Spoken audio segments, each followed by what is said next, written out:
Hi, Craig. Hi, Craig. Hi, Craig. Hey, Craig. Hey, Craig. Hello, everyone, and welcome to the Paddocks. Today we have a history lesson we're going to be sharing on the team we've come to love, Aston Martin.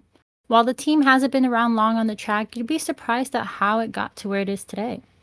Today we have myself, Chelsea, Ito, Drea, Casey, and Hannah on the episode, and we're going to start off with Ito on who the Aston Martin team originally was.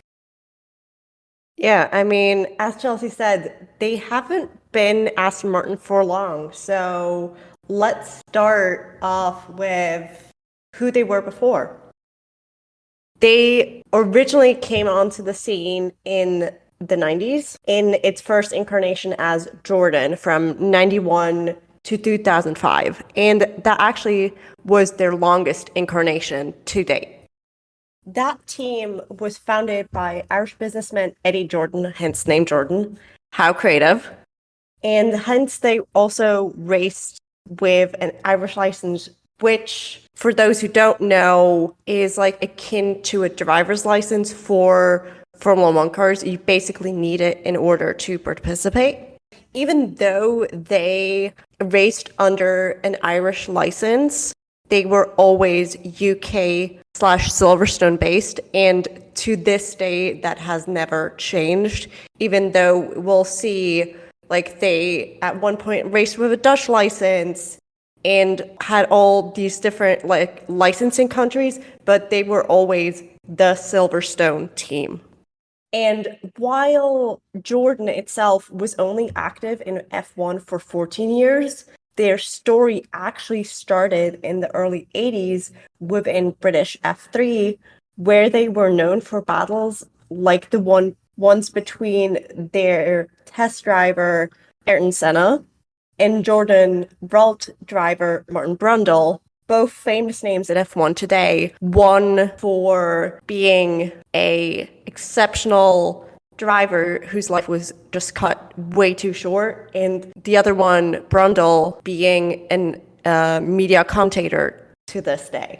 Due to that success in British F3, they ultimately decided to enter Formula One in 91, which saw them finish fifth right off the bat, which, considering their 10 teams, they were a newbie team, is amazing. This, and additionally to them being a newbie team, one of their drivers, Bertrand Gachot, was sent to prison mid-season. And honestly, when do you hear a story like that? Like, the 90s, F1, just wild. And him being sent to prison is just a teaser what will happen to this team over the span of the next 20 years. But him being sent to prison also meant that we got a substitute driver, that substitute driver being Michael Schumacher. And without all of that happening, we might have never seen the rise of Michael Schumacher. And even though they tried to sign Michael beyond that one race where he replaced Gachot, they actually weren't able to because he moved on to Benetton right after, even though they tried to get an injunction and basically drag it out in court and stuff. But then the court ultimately ruled, hey, you didn't have a specific contract in place, no signed paperwork, he's not yours. So that's why he was only there for one race. And chaos just continued to happen. That was one of the reasons why they didn't win any races until 98. And even that win was very chaotic. At the Belgian GP, where only 6 cars managed to finish. And that win was also thanks to Damon Hill, his teammate, Ralf Schumacher, who coincidentally is Michael's brother, made that victory actually much more sweeter because he came in second. So managing a maiden victory as a 1-2 is amazing. Sadly, even though it was a sweet victory of 1-2, it wasn't without controversy. And apparently, Schumacher was given team orders to not pass Hill during that race. those team orders were apparently something that was clearly discussed at the Schumacher's dinner table after the fact, because Michael ended up buying out his brother's contract at Jordan, which cost him a cool 2 million. And that's why Ralf Schumacher ultimately moved on to Williams. And also, it kind of made sense in the whole Jordan Schumacher mess because neither Michael nor Ralph stayed at that team for very long. They clearly were a match made in heaven. While 99 was a successful year for them, they accomplished their highest ever constructors finish of third. The euphoria was very short-lived because in 2000, it marked the beginning of the end of Jordan. Having driver issues as well as engine issues throughout the early aughts, 2004 saw them starting to struggle even financially, which is something of a theme that we will revisit throughout this episode. But the financial trouble at the end of the day was the main reason, I would argue, that just before the 2005 season, Jordan was sold to Midlands Group, even though they would only start becoming the Midlands F1 team in 2006. Jordan's last hurrah as a team under that brand was in 2005 at the Indianapolis Grand Prix, when they managed to finish in third and fourth, with Thiago Monteiro being just ahead of Naraya Katekan. Though, as usual, controversy did not play a role in that unusually high finish for Jordan. Because in that race, actually, only 6 drivers started. Because that season, we had 2 tire suppliers, one of them being Bridgestone and the other one being Michelin. And the 6 cars that were using Bridgestone tires were the ones that started, whereas everyone on the Michelin tires had some sort of tire failure during the formation lap. Because the Indianapolis GP in 2005 was such a mess, we'll likely cover it down the road because it was chaos beyond belief that could cover its own episode. So, as I said, 2006 saw them officially become Midland, even if it was a very short stint for them. While they had a rocky start to the season, mostly only battling Super Agiguri, which was in last place, they improved as the season went on, moving up the midfield and sparring with teams like Toro Rosso and even Red Bull. Yes, Red Bull was a midfield team at some point. But even those improvements didn't really help them or prevent a further sale, this time to Spiker cars in September of 2006. And Spiker, they weren't around for long. But unlike Midlands, Spiker decided to come in hot and heavy right off the bat when the sale was finalized and changed the name and delivery of the team mid-season. While the remainder of the 06 season was as chaotic as one would expect from a team that gets bought and changes its name mid-season, 2007 wasn't really any better.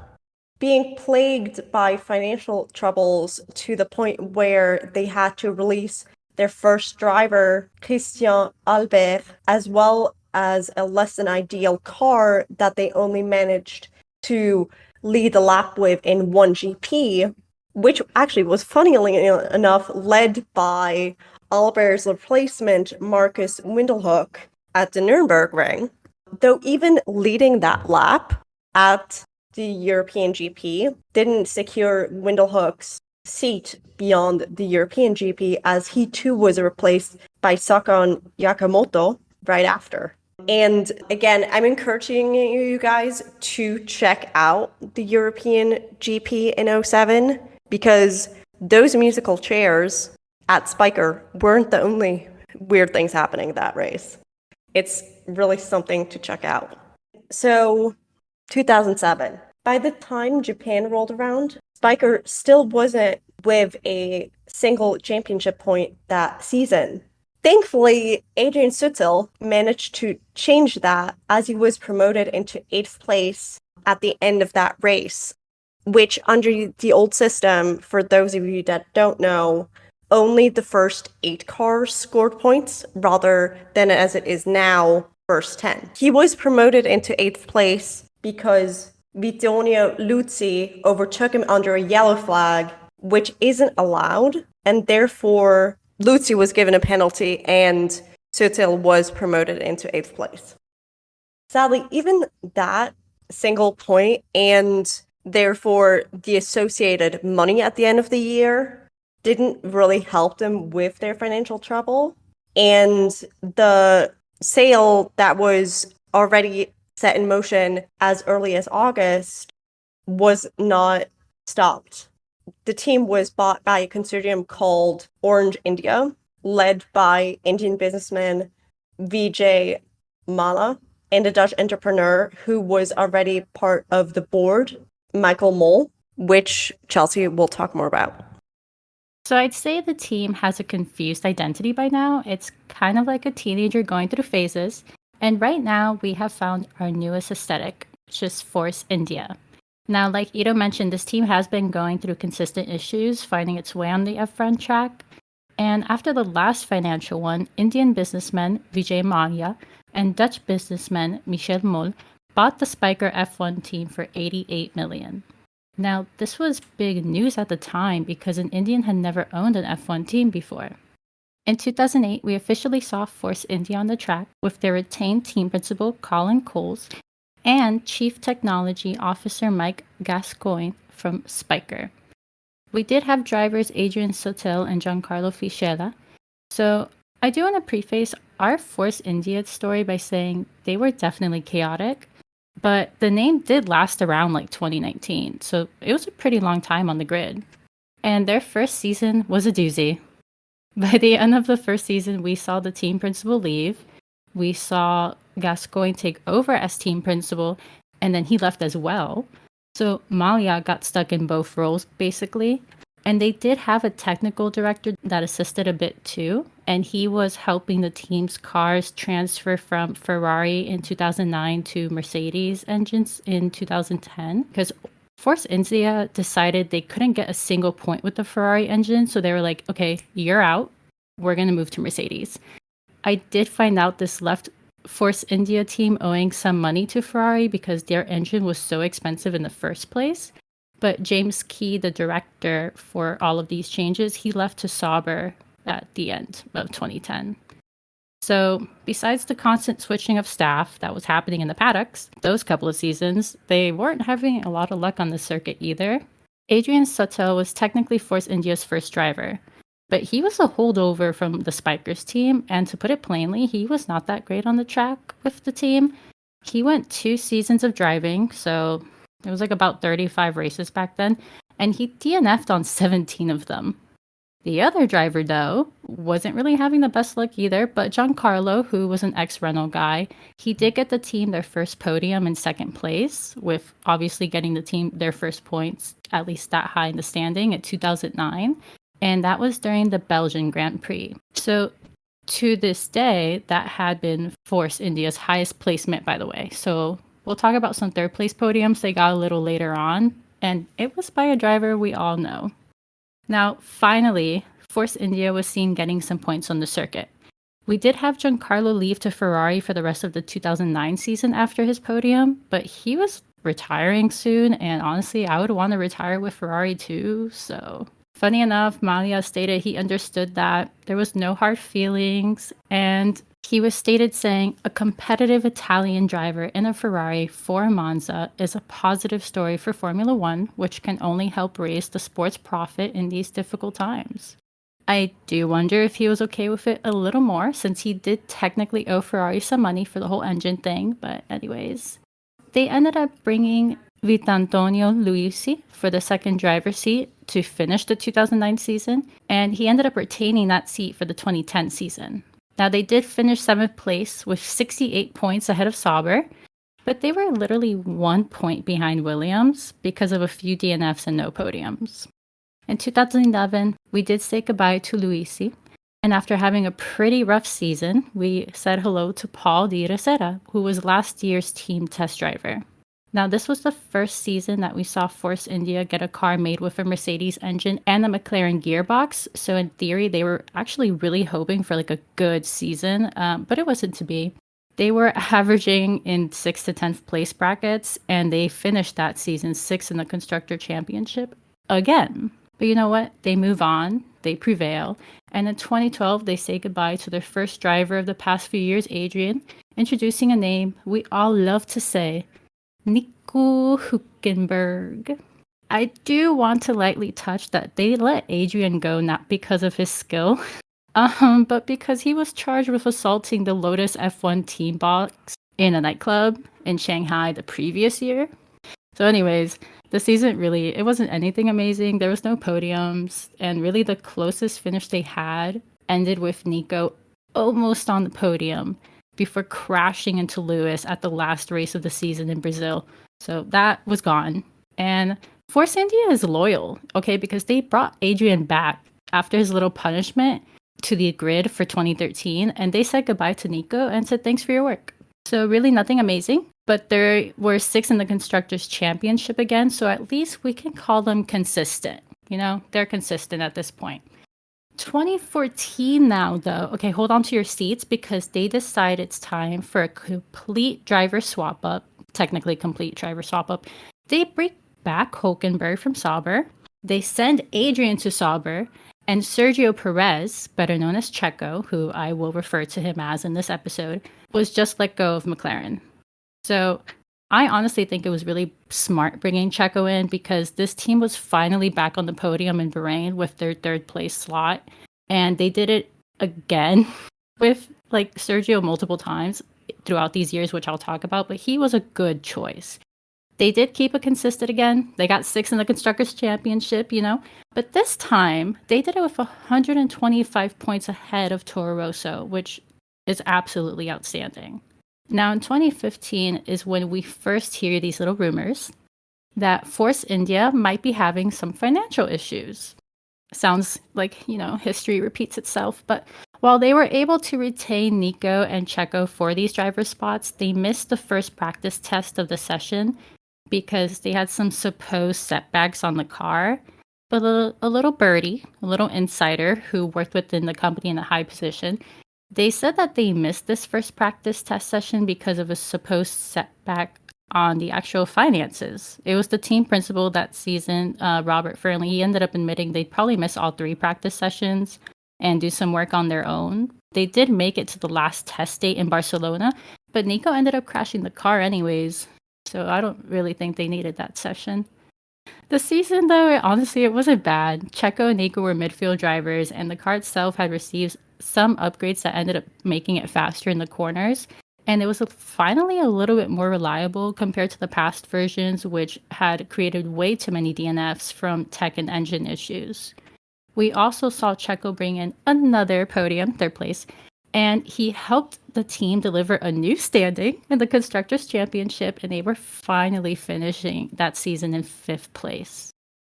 And 2016 was even better, you know, for the team on the track. We saw Nico and Checo keep their driver's seats again, and I'm telling you, this was the best thing they did because we saw Force India get 2 more 3rd place podiums thanks to Checo, and the team moved up to 4th place, finally beating Williams in the Constructors' Championship, who was literally always like 3 or 5 points ahead. Now, in 2017, we say goodbye to Nico, and we bring in a face everyone on this podcast loves, and that is Esteban Ocon, our SD bestie. Now, Checo stayed on the team, don't worry, and we have a season that honestly starts really strong, okay? SD and Checo are getting points in the first 5 races of the season, and we thought it was going to be a good one for Force India. But alas, life happens. Checo and Esteban started having issues after the 6th race that left them outside the points. And then they had a collision during the Azerbaijan Grand Prix, causing Checo to DNF and Esteban to come in 6th. And then they did it again at the Belgian Grand Prix. And Checo once again had to DNF after they crashed. So look, even with this whole mess that they were having, the team did finish fourth in the Constructors' Championship, so I guess they were doing something right, but come on. Now, do you remember those financial rumors I mentioned back in 2015? They're coming back to us. Yeah, they're coming back in 2018, folks. And now Casey is going to go over the administration that we find Force India in during 2018, but I'm going to tell you how we got there. Now, do you listeners remember Malia? You know, the guy that bought the team. He named it Force India back in 2008. Well, he found himself in some deep trouble over not paying loans to Indian banks. And while the team itself was doing amazing on the grid, having beaten Williams, McLaren, and even Renault in the Constructors' Championship, they were losing the race in the banks. Basically, it was revealed that Force India Formula One team had had burned up a combined net loss of 371.8 million by the time they closed their doors at the end of the 2018 season. Now, Vijay Mallya was being looked into for fraud and money laundering charges.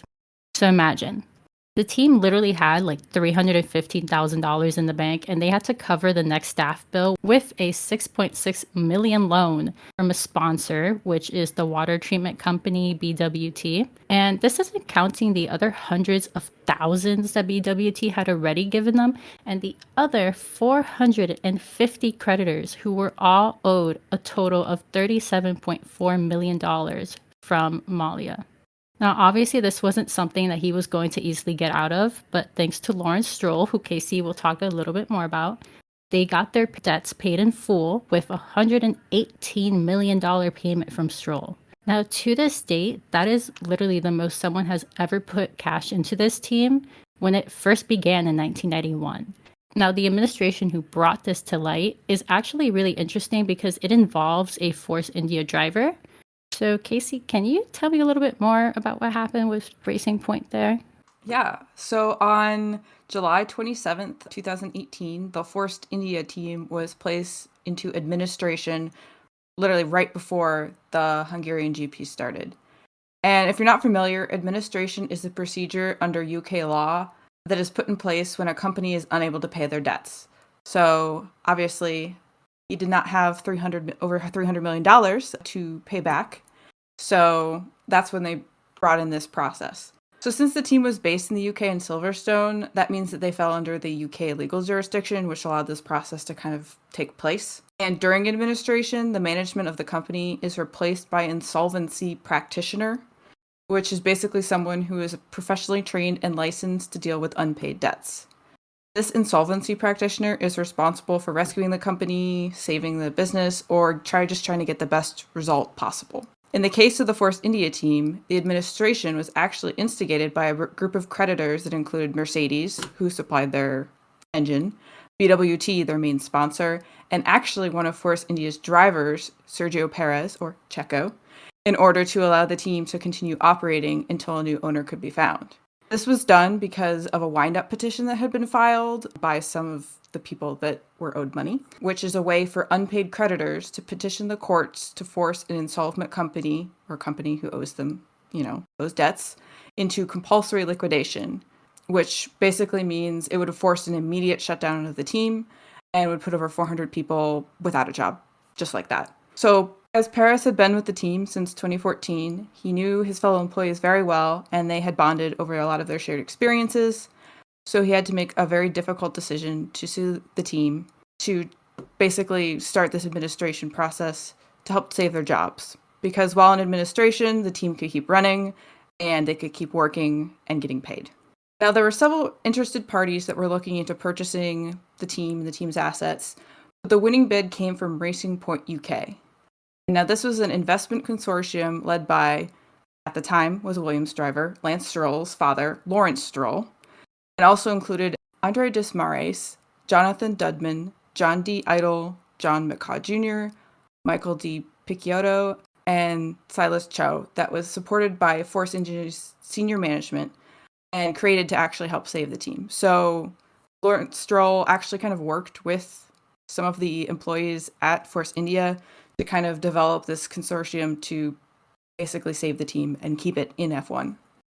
Unfortunately, due to some legal issues, the team was unable to continue to compete that season as Force India and would actually have to compete in the championship as a completely new constructor and forfeit any of the points that Force India had earned prior to the administration point in the season. Luckily, the drivers were able to keep the points that they had earned. It's just the constructors' points that were kind of wiped out. Thus, the Racing Point Force India F1 team was born, debuting at the 2018 Belgian Grand Prix. The team managed to secure 7th in the championship, even though they only started after the summer break. So they basically only competed for half a season, and they managed to beat several of their teams, which is pretty impressive after all of the huge mess that had just occurred. And like, you can say what you think what you want about Lawrence Stroll, but there's no doubt that without his purchase of the team, hundreds of people would have lost their jobs. We would have had one less constructor in the championship, and we would have 2 less seats on the grid. A grid that's very hard to get to, and there's very limited spots just in general. So starting in 2019, they dropped the Force India part of the name to just become the Racing Point F1 team. But that's not the only thing that changed. As Lawrence Stroll bought the team, it only made sense for his son, Lance Stroll, to drive for it. Unfortunately, this meant that Esteban Ocon would lose his seat in F1, becoming the Mercedes reserve driver for the 2019 season. There are no hard feelings between the drivers, and Lance and Esteban have known each other since their Prima days and are very close friends. You could even say Lance is Este's bestie, and they're often spotted together during the race weekends just hanging out. So no bad blood there. The team was able to score points in the first 4 races of the season, but began to struggle kind of towards the middle point. Luckily, after they were able to bring some successful upgrades to the car right before the 2019 Belgian Grand Prix, they were able to improve their performance for the later part of the season. Checo was able to score points in all of their remaining races that he was able to finish because he had 1 DNF, but that helped the team get ahead of Alfa Romeo in the championship and finish 7th again. So it's really seeming like this hiring of Checo back in 2014 is really carrying the team through all of these years. The 2020 season starts off with a bit of controversy. The now bright pink car, due to the sponsorship from BWT, showed up to preseason testing looking a little bit too familiar to last year's championship-winning car from Mercedes, the W10. The other teams didn't let the pink Mercedes go without protest, though. Renault brought a protest to the FAA against Racing Point after the Styrian GP. And now Racing Point admitted that they tried to copy the W10 as much as they could by reverse engineering different parts based on pictures that they had taken of the car. And this is totally within the rules and is kind of a standard practice amongst F1 teams. Like recently, we got to see all of the floors of the Red Bull and the Mercedes at the Monaco Grand Prix, and you bet all of the other teams were taking pictures of that and trying to reverse engineer it. And it makes perfect sense. Why wouldn't you try to replicate such a dominant car, especially one that supplies your engine and your gearbox? But the real issue was with the brake ducts, a saga that begins in 2018. Now, if you're unfamiliar, a brake duct is a passageway in the braking system that brings air into the brakes to cool the temperatures down because they can get very, very hot during a race. When designing a brake ducts, a balance must be found between the cooling of the brakes and the aerodynamic performance. And now in 2018, braking ducts were considered non-listed parts, which means parts that competitors or third parties hold the IP of, but they can still supply to other teams. This means that Racing Point was 100% legal when they bought the CAD designs for the W10 brake ducts as a part of their supply agreement with Mercedes, who also supplied their engine, gearbox, and some suspension parts as well. So they used the W10 front brake ducts for the RP19, but due to having a different rear aerodynamic concept, the team designed their own rear brake ducts for the 2019 season. But in 2019, brake ducts became listed parts, which were exclusively owned or controlled by a single competitor, i.e. no sharing allowed. And here's where it gets a little bit tricky. Since Racing Point had used the Mercedes designs for their front brake ducts in 2019, altering them slightly, they were allowed to continue using them in 2020, even though that part had been changed from non-listed to listed. The issue was actually with the rear brake ducts. Since the team tried to copy the W10 as close as they could, this means that their rear aerodynamic concept had changed from what they used previously with the RP19, meaning that they needed some new rear brake ducts. And well, they already had the designs for some rear ducts that would work pretty well with this W10 concept, seeing as how they were designed for the W10. So they pulled the CAD drawings out of storage and used them to develop their rear brake ducts for the RP20. Since the brake ducts became listed parts, it came down to who did the design work on them for the RP20. It was determined that even though the CAD designs were acquired legally, the RP20 rear brake ducts were mainly designed by Mercedes, not Racing Point, which was a violation of the sporting regulations rules on listed parts. And now Racing Point was allowed to keep the rear brake ducts because you can't just delete the knowledge out of someone's brain, but they were fined instead. The team was docked 15 points in the Constructors' Championship and fined €400,000. Racing Point was lucky that they got off pretty lightly, in part because the FIA guidance was not very clear and, arguments could be made that it wasn't specifically not allowed what they did, but they still had to pay a fine. A true masters of the concept asks for forgiveness, not permission. Despite this controversy going on, the team does have a record-breaking year when it comes to racing. Lance Stroll gets the team's first ever podium as Racing Point, with a P3 finish at the Italian GP, and also gets the team's first pole at the Turkish GP. Checo is consistently in the points as well, with the Bahrain GP being the only race where both cars don't score a point. A highlight for the team, and for Checo as well, was Checo's first ever win at the Sakir Grand Prix. An impressive one at that, climbing from the back after a lap 1 incident to P1, and also having his teammate on P3. A podium to remember, as it was the first Mexican race winner since 1970, and the first win for the team since 2003 as Jordan. A much-needed victory for the Mexican driver, as he was being replaced on the team next year by 4-time world champion Sebastian Vettel, and needed to impress other teams to find a new seat. And impress he does, as he signs with the top team Red Bull the next week. Having been with the Silverstone team for 7 years, through 3 different names, and through tough challenges, Checo still has a strong bond with the people of his former team. After winning the 2023 Saudi Arabian Grand Prix, he was seen celebrating with his former team, Aston Martin, as well as Red Bull, which was nice to see as the rivalry and competitiveness can get a bit intense in F1. 2020 ends after many highs and lows, but they can be proud of their P4 finish in the Constructors' Championship, the team's highest finish as Racing Point.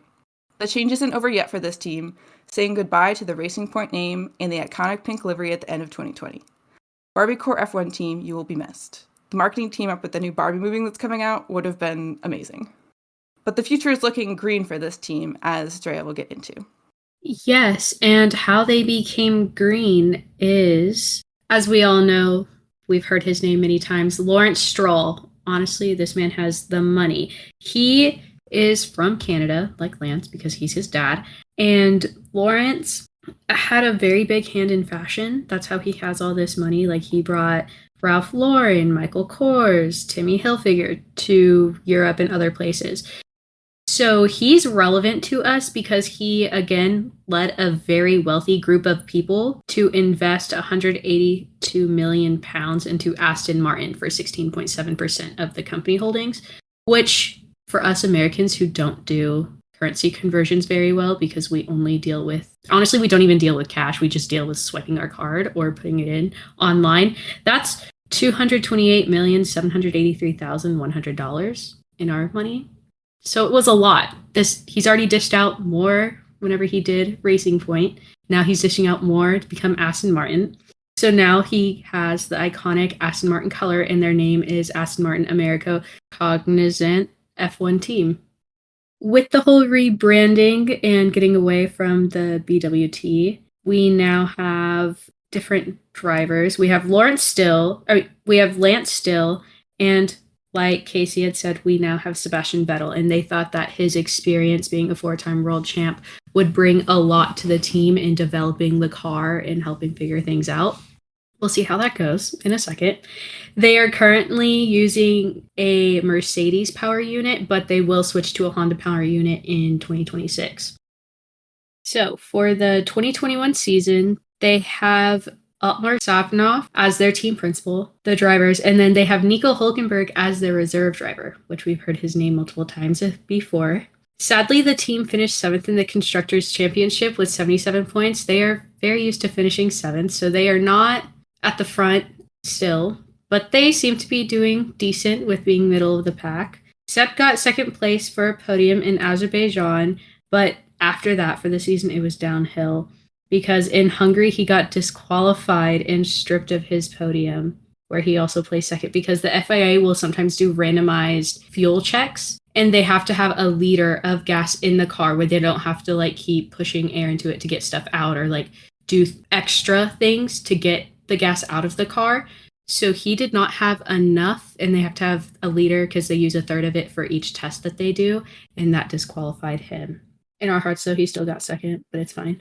Then team principal Otmar left to Alpine, and now we have Mike Crack as our team principal for 2022. So the 22 season started off with a bang for the team when Sebastian Vettel got replaced by Nico Hülkenberg for the first 2 races due to COVID. COVID is still around. There was also controversy for the team with the grid because of some upgrades introduced at Barcelona. We've heard some things before with the pink Mercedes. Well, the team changed the side pods and how the vents work within the side pods to get the air flowing through the car. And Christian Horner, our sassy king, Red Bull CEO and team principal, made a comment and called them Green Red Bull because of how similar it resembles the current Red Bull at the time. The Red Bull pit wall went as far as drinking green Red Bulls, which are the dragon fruit flavor, after concerns were brought up to the FIA, but the FIA dismissed everything. They didn't even entertain the idea. So even with the upgrades, again, the team finished in the lower half of the points, if they had points at all. They received 7th in the Constructors' Championship with 55 points. So that was about 20 points lower than the previous season, but still 7th, so they're still consistent there. They had a huge silly season off the grid, though. Even though their racing was average at best, a lot of things happened behind the scenes. So Sebastian Vettel announced his retirement from the sport on July 28, 2022. He's, happy with his family. He wants to be more involved with them. He also has a lot of side projects throughout the whole previous season. He was usually seen like picking up trash or, wearing Pride stuff, or he was just like very involved and outspoken and just trying to use his fame and his power to give a voice to everyone who didn't have one. So he is continuing with that. And 2 days later, after he announced his retirement, Fernando Alonso announced he was going to be taking the empty seat. Thing was that this was also when the teams were not supposed to be working during summer break. And nobody could tell if this was a joke or not because we all knew that Fernando was in Greece. So it was kind of a iffy situation for a solid week or two while everyone was trying to guess if this was true or not. That's why we call it a silly season.